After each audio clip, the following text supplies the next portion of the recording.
সমাগত পঞ্চায়ত নিৰ্বাচনত বিপাঙত পৰিব পাৰে শাসক বিৰোধী এখন গাঁৱৰ ৰাইজে ললে এই বিশেষ সিদ্ধান্ত বিশুদ্ধ খোৱাপানীৰ সুব্যৱস্থা নকৰিলে ভোট বিচাৰি নাহিবলৈ হুংকাৰ ৰাইজৰ কামটো এসপ্তাহৰ পিছত সমাধান কৰি দিম আৰু যদি সমাধান নহয় তেতিয়াহ'লে আমাৰ যেটো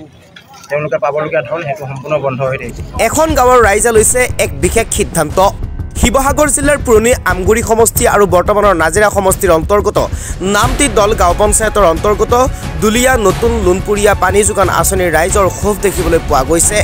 সমাগত পঞ্চায়ত নিৰ্বাচন বৰ্জনৰ হুংকাৰ লগতে ৰাজনৈতিক নেতাৰ প্ৰৱেশত বাধা দিয়াৰ হুংকাৰ ৰাইজৰ বিশুদ্ধ খোৱাপানীৰ পৰা বছৰ বছৰ ধৰি বঞ্চিত পঞ্চায়তখনৰ 8 নম্বৰ ৱাৰ্ডৰ ৰাইজ লেতেৰা পানী খাই বেমাৰত পৰা বুলি অভিযোগ স্থানীয় ৰাইজৰ সব বেয়া পানী গৈছে আমি ভাল পানী খাবলৈ পোৱা নাই পানীৰ অভাৱত আমাক সৰু সৰু ল'ৰা ছোৱালী বেমাৰ হগনি হৈ গৈছে পানী যোগান আঁচনিৰ সন্মুখত মুখ্যমন্ত্ৰী মুৰ্দাবাদ প্ৰদীপ হাজৰিকা গোবেক জনস্বাস্থ্য কাৰিকৰী বিভাগ ঘাই ইত্যাদি বিভিন্ন শ্লোগানেৰে উত্তাল কৰি তোলে পৰিৱেশ কেন্দ্ৰীয় চৰকাৰৰ অভিলাষী আঁচনি জলজীৱন মিছন আঁচনিৰ পৰাও বঞ্চিত এই গাঁওখনৰ লোকসকল যাৰ বাবে ক্ষুব্ধ ৰাইজে তলা অলমালে পানী যোগান আঁচনিত বিভাগক লিখিত অভিযোগ দিয়াৰ পিছতো কোনো ধৰণৰ সুফল নোপোৱাৰ অভিযোগ পঞ্চায়ত নিৰ্বাচনৰ পূৰ্বে খোৱাপানী সমস্যাৰ সমাধান নকৰিলে নিৰ্বাচন বৰ্জন কৰাৰ লগতে জনপ্ৰতিনিধি প্ৰৱেশত বাধা দিয়াৰ হুংকাৰ নতুন লুনপুৰীয়া গাঁৱৰ ৰাইজৰ লুনপুৰীয়া আৰু দুলীয়া যিটো পানী যোগান আঁচনি আছে এইটো সমস্যা এতিয়া সমস্যা নহয় এইটো সমস্যা আগতেতো আপোনাৰ এই যিটো স্কিম আছিলে বন্ধই হৈছিলে সম্পূৰ্ণ তাৰ পাছত যেতিয়া চৰকাৰে ইয়াৰ মেৰামতি কাম কিছুমান আৰম্ভ কৰিলে তাৰ পাছতো আমি ইয়াত মানে বিভিন্ন সমস্যা আৰু এই সমস্যাসমূহৰ বিষয়ে ইয়াত যিজন নিতু গগৈ আছিলে তেখেতৰ নাম যিজন ইঞ্জিনিয়াৰ আছিলে সেই ইঞ্জিনিয়াৰজনক আমি ফোনযোগে বহুবাৰ অৱগত কৰিলোঁ কিন্তু অৱগত কৰাৰ স্বত্তেও তেওঁ কোনো ধৰণৰ আমাক গুৰুত্ব নিদিয়ে কণ্ট্ৰেক্টৰৰ লগত তেওঁ কিবা গোপন বুজাবুজি আছে আমি সেইটো নাজানো যদি তেওঁলোকৰ কিবা গোপন বুজাবুজি থাকিবও পাৰে স্বত্তে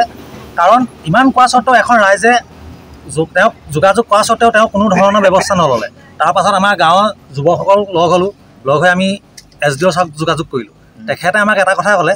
যে এসপ্তাহৰ ভিতৰত আমি কামটো কৰাই দিম নেক্সট এসপ্তাহৰ ভিতৰত যাম তাৰ পাছতো তেখেতৰ লগত এবাৰ দুবাৰ নহয় কমেও 7-8 বাৰ মই ফোনত যোগাযোগ হৈছোঁ কিন্তু তেখেতে কি কয় মই 700-800 স্কিম চাব লাগে হয় 700-800 স্কিম চাই তেওঁ আহিব নোৱাৰে মানিছোঁ তেওঁক তাৰ স্বত্তেও আমি কৈছোঁ যে ছাৰ আপুনি এদিন আহিব আহি পেলাই আপুনি কিবা এটা আমাক ব্যৱস্থা কৰিব তাৰপাছত তেখেতে কি কৰিব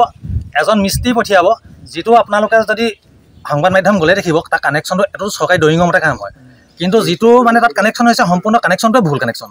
আৰু দুডাল ৰবৰে এটা পানী কি কানেকশ্যন ৰবৰ ৰাখিব পাৰিব নেকি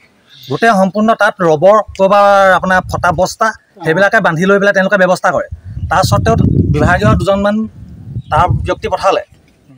সেইকেইজনে আহি পেলাই তেতিয়া আমাক কৈছে যে এই কামটো আমি দুদিনৰ পাছত কামটো কৰি দিম এইটো সম্পূৰ্ণ মানে যিটো প্লাষ্টিক PVC পাইপৰ মতে নহ'বই সেইটো GI পাইপ লগাব লাগিব আৰু GI পাইপৰ ইয়ালৈ আহিলে বুলি শুনিলোঁ GI পাইপডাল কিন্তু দেখিও নাপালোঁ বাৰু হেৰিও নহ'লোঁ কিন্তু তেওঁলোকক তাৰ কৰা স্বত্তেও তেওঁলোকৰ নিজৰ মতালিত থাকে নিজৰ মতালিয়ে তেওঁলোকে কি হৈছে এটা চেলেঞ্জ কৰাৰ নিচিনা আমাৰ লগত হৈছে কিন্তু এখন ৰাইজৰ তেওঁলোকৰ অভিযোগ দিয়া স্বত্তেও একো ব্যৱস্থা গ্ৰহণ নকৰিলে আৰু আজি আপোনালোকে সংবাদ মাধ্যমৰ যোগে জনাইছোঁ যদি এই সপ্তাহৰ ভিতৰত তেওঁলোকে কোনো ব্যৱস্থা গ্ৰহণ নকৰে আমি জিলা উপায়ুক্তক লগ কৰিম আৰু ইয়াৰ বিষয়ে তাৰমানে আমি অৱগত তেখেতক কৰিম আৰু তাৰ স্বত্তেও যদি নহয় আমি বিভিন্ন কাৰ্যসূচী হাতত ল'বলৈ মানে বাধ্য হ'ম নাজিৰাৰ পৰা হাফিজ আলীৰ প্ৰতিবেদন এনি টক্স